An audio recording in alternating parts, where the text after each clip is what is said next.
Hey guys, in this video, I will show you how to edit PDF in Canva like a pro.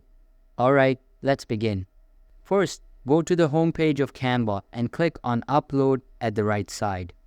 Then, select Upload Files and then choose the PDF file you want to edit from your device. After the PDF uploads, click on it to open it in the editor. Once the PDF is open, you can start editing. Canva allows you to change the text easily. Just click on the text box you want to modify and type in your desired content. You can also adjust the font, size, and style to match your preferences. In addition to editing text, you can also add images, graphics, and shapes to your PDF. This makes it simple to customize your document and make it look more professional. If you need to move any elements around, simply click and drag them into place. If you want to remove elements like text or images, just select them and press Delete.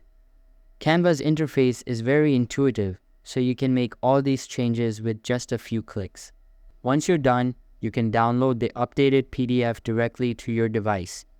It's that easy to make professional edits to your PDF using Canva. So that's basically how you can edit PDF in Canva like a pro. And that's it for this video. If you find this helpful, consider subscribing and giving this a big thumbs up. Thanks.